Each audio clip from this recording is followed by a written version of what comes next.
The side strip links the Shroud of Turin to the Gospel of John and the 1st century AD.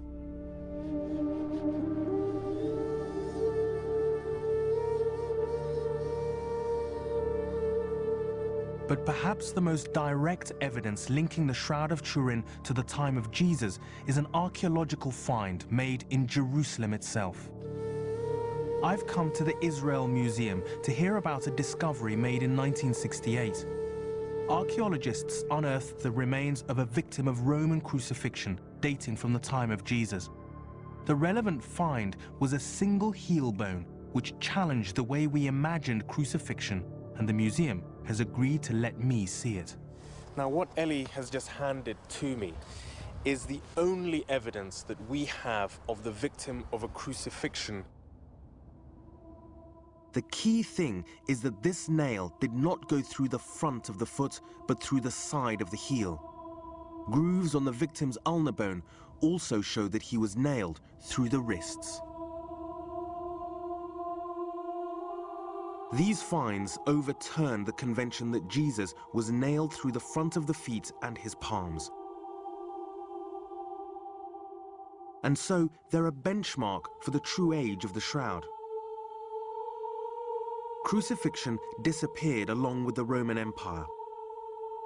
Later artists showed the nails going through the front of the feet and the palms. I would expect a medieval forger to have followed the same convention.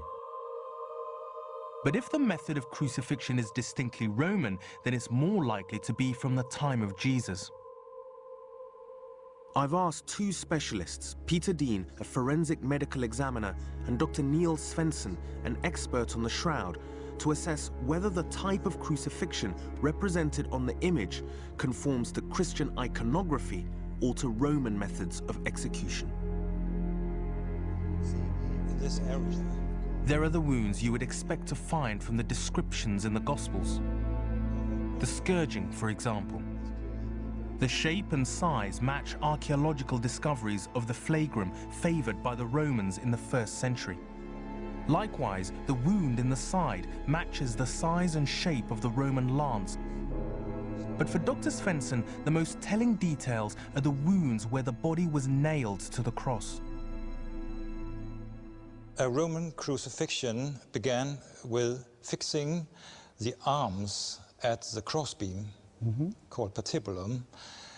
And if we look at the man in the shroud, we see here at the wrists a big wound with blood rivulets in two directions. It's interesting because I suppose when one thinks of the normal pictures and representations, one, I suppose, is used to seeing pictures of a nail through the palm itself, but here we're actually looking at the back surface of the wrist rather than the palm. It's possible, and yes. you get much more support if you're going through the bony structures of the wrist rather than, say, soft tissue in the palm, which may not be sufficiently capable of bearing weight.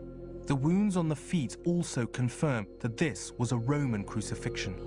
The Romans crucified their victims by nailing them through the heel.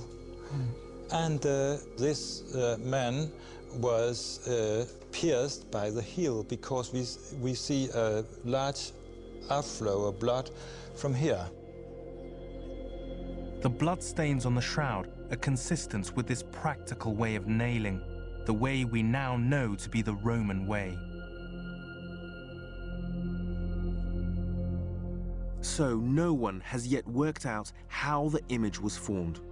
And there's evidence that places the shroud earlier in time. In the 12th century, in the 5th century, and even in the 1st century.